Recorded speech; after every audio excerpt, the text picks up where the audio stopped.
Julianne, our guest of honor has arrived, Mr. Duncan Walpole.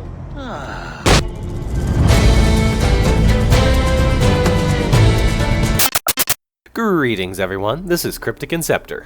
So here we are, waiting for the new Assassin's Creed and a possible Black Flag remaster. So in the meantime, why don't we take a look at the story of Black Flag? The game itself is great, but does the story complement it, or does it drag down the value of the game? Is the plot good, bad, or somewhere in between? Well, raise your flag with me, sailor, and we'll scrub our asses with the name Ubisoft. I mean, take a look at this tale of adventure. Also, I apologize if my voice sounds off. I have gotten... But never fear. We persevere on. We never give up. We never give it. Shut the fuck up and get to the video. This story is a bit multifaceted, so we're going to judge it on 3 different points of view while going over the plot. The pirate's story, the assassin's story, and of course the man himself, Edward Kenway. Given that this game has been around for eons, and I'm pretty sure it was released shortly after Noah's Ark was completed, I'm not going to bother with spoilers or breaking down the entire storyline in this video. Rather, what I'm trying to accomplish here is determine how well this certain aspect of the game holds up. Also keep in mind, this is more or less my first Assassin's Creed game, so if I say something that doesn't make sense or is otherwise just stupid, please comment down below and tell me. But with that out of the way, let's get into it. Our story begins with Edward Kenway, who for some reason looks most like a drowned rat at the moment. He is a pirate on a pirate ship, which is being attacked by the Navy. Amidst the ocean battle, an assassin shows himself and stabs the captain of Edward's ship right before said ship explodes. Edward is knocked unconscious for a moment, and we get a flashback of the day his wife agrees to let him go steal other people's belongings for the good of their family. Comrade Kenway wakes up, swims to shore, and kills the assassin in a daring chase and fight, whereupon he finds a note that very conveniently and clearly lays out the plans of the former assassin, Duncan Walpole. Edward says, "Hello, I like money," and heads off to impersonate poor old Dunked-on Walpole for some moolah. He meets Stede Bonnet, a complete dingle-wingle doofusberry with the heart of a mouse who wishes for grand adventures. Then you literally get yanked out of the game into reality, which is jarring if you're not familiar with the Assassin's Creed IP. But then you meet Speed Crawler LeMay. Tick-tock, motherfucker! And Cringefest Garneau. Yar, matey. Fuck's sake, man, just give me back Bonnet. You head to your cubicle, endure some more boring dialogue, and hop back into the real game. At this point, the game has mostly laid out the 3 main points of the story. Musket! Sorry. So the game starts off with Edward as a brash young man out in search of riches, and he decides to throw in with the Templars for some pay, knowing nothing of the conflict between the Templars and assassins. Kenway makes it to Havana, meets the Templars, and a captive sage who knows the whereabouts of the all-seeing observatorium Mary thing. Edward decides they don't pay him enough money to kill assassins, and his greed soon ends their business relationship, and he ends up on a slave ship. But not for long, because with the help of a new friend Adewale, their constraints are apparently all but Twizzlers in their hands. So Edward goes from working for the Templars to running his own ship, with his own crew, all in pretty short order. From there, the story both follows Edward and a gang of pirates as they try to establish a republic of, well, pirates, I guess. And oh yeah, Edward finds out that one of those pirates he meets and befriends is also an assassin. There are definitely no bizarre plot twists ahead for this character. Trust me. But anyway, at this point, this is where the game starts to get a little funky. Like, there starts to be a bit of a separation between illusion of reality and the gameplay. You're forced to sneak through this area to meet Kid, and the whole time you're not allowed to kill, only knock out assassin guards. Like, you just mowed down like a dozen of them back in Havana, literally 1 year ago. What changed? Now, while it mostly makes sense after the fact that you shouldn't kill them anymore, there is zero explanation for why this is before or during the level, amounting to a forced stealth mission. Like, okay, Edward ends up helping free the assassins captured shortly thereafter, so it would be kind of whack if Edward slaughters like another 30 of them and then helps them, so okay then. So the assassins are clearly not happy with Edward since this was pretty much his doing, and understandably so. So why is Kid showing Edward all this stuff around the island?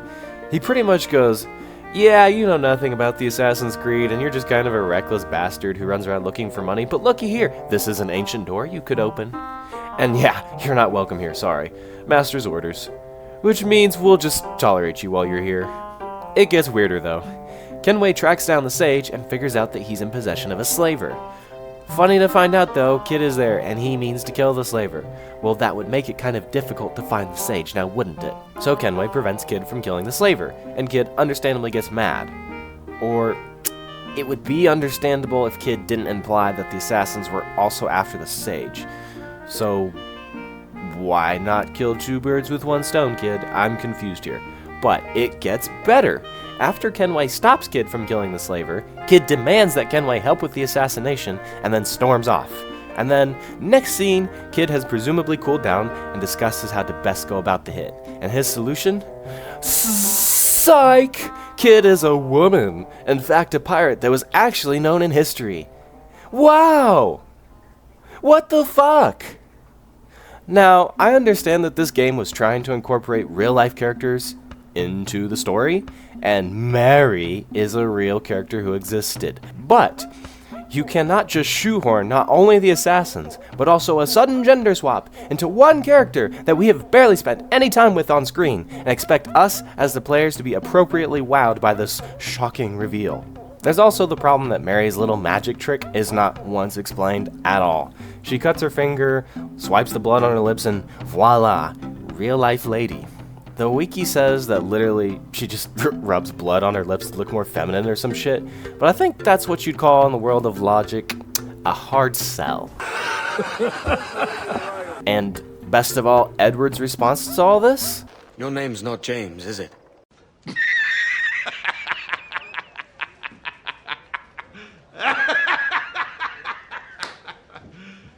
You serious? This whole scene felt so out of left field, and it's probably not a good sign when your audience is confused instead of oohing and awing at your crazy contrived plot twist. But anyhows, what does Kid do with his new revelation? Nothing. All she manages to do is trick two guards and kill them. Oh, look at me. I'm a wounded damsel. Please help me. You wouldn't let this fine pair of titties go to waste now, would ya? Ah, gotcha. I don't know. It just seemed like most times Kid entered the picture, things just got strange. Oh, and then apparently the sage was working for the slaver. Okay.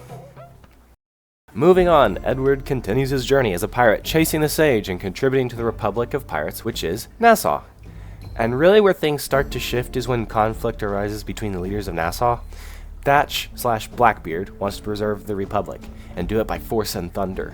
Hornigold, on the other hand, does not want to earn the ire of the King of England and is beginning to believe that Nassau is a lost cause.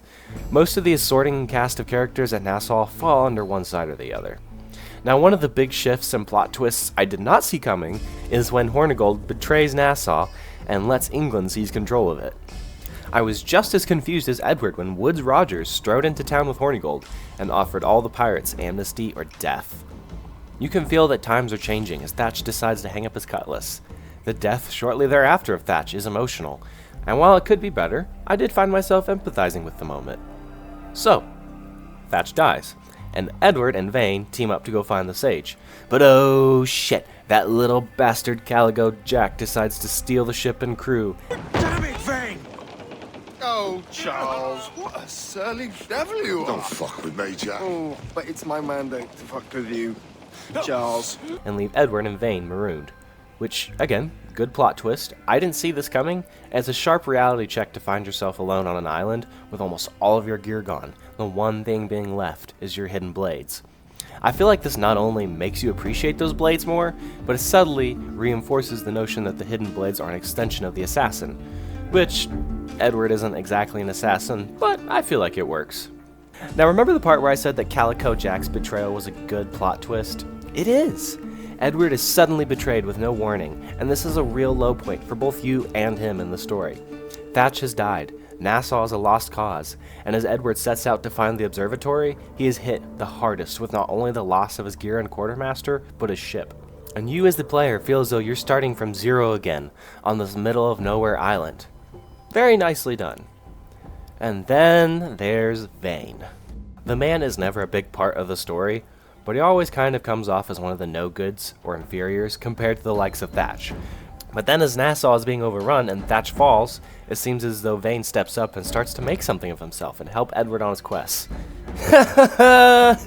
Nope, because as soon as Vane hits the sand of that island, he loses his marbles in spectacular fashion.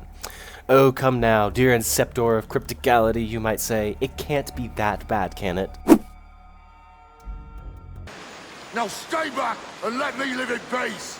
I would if you stop filching the food I gather and the water I find. I'll stop nothing till you paid me back in blood. You was the reason we were out looking for slavers, and you was the reason Jack Rackham took my crew. First, that was quite a leap for Vane to change so drastically. I understand his point, but from the player's point of view, he goes from 0 to 60 in 0.2 seconds flat. I suppose I can let that slide, but, dude, the rest is madness. He pokes Edward with a stick to steal his food and then runs away, and where the fuck did the man get all of this?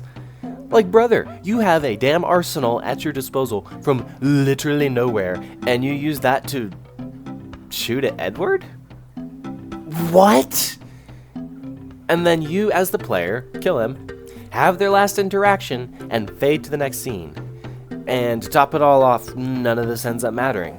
You get one cutscene explaining that Edward stole a boat and made his way back to his home at Great Inagua to find Adewale and, kid you not, have the ship and Calico Jack. Do you get to steal the boat and struggle your way back home? Do you have to recover your gear or your ship? Does any of this dilemma the writers set up matter? No. It's a shame, because the story set up an excellent plot twist and then threw it away. But anyway, Edward tracks down the sage and finds him again, and the sage, Roberts, decides that he's done running from the Templars. So he becomes a pirate and agrees to help Edward find the observatory. They find it, and then both Roberts and Adewale betray Edward. Roberts stabs Edward and turns him into the law, and Adewale just decides he's finally had enough of Edward and dips. Roberts turning out bad was not surprising, given that the game kinda hinted at his character already when he kills a random person. And oddly enough, Edward has a problem with that, which is odd considering that Edward is a pirate who, steals and kills for a living. This disparity would be fine if Edward were a man of character from the start, but he's not, which the game tries very hard to make sure you know. He's a hard, reckless person only in pursuit of his own gain and money, but also a good person? He'll rob literally anyone. You can steal from innocent people in-game, but he's also somehow a good person? It's not that they couldn't have done a character like that, but they didn't do it justice.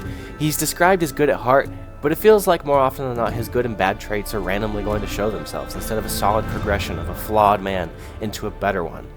It's not all a mess though, as we clearly see it change him towards the end, where the death of Mary shakes him to his core, and he decides to stop the observatory from falling into the wrong hands. But yeah, Adewale decides to come back, and Edward isn't mad at all for some reason. But he's really only there to bring back the ship he stole and then leave. Say goodbye to Adewale, everyone! See you in Freedom Cry! Edward tracks down Woods Rogers, then Roberts, and then Torres, and kills them, with Torres' death being the finale at the observatory. The finale was mediocre with no climactic music and irritating buggy parkour, but it could have been worse. The story ends with the time of the pirates seeming to come to a close, the assassin's order continuing on its path, killing in the shadows for freedom, and Edward Kenway a better man, with not only money and a ship, but a daughter. Oh, and a son who apparently went the complete opposite path and joined the Templars in an earlier or later game, but oh well. And yeah, in-game, IRL, there's a bunch of stuff that happens to your character, and the assassins go, "Want to keep hacking for us?" I feel like this is not an awful story, but they say hindsight is 20/20. And in hindsight, I feel like they could have done so much more with this story. The character development was shallow at best for both Edward and the others. Why not, instead of these side missions with assassins I've never heard of, we had side missions with the big important characters? Missions that would flush out these characters, and we could watch Edward develop along the way, form meaningful relationships with them. The death of Thatch and Mary would be more impactful, the friendship of Adewale would hold more meaning, and we could maybe even pull a few lessons of wisdom from the master himself, Atabai.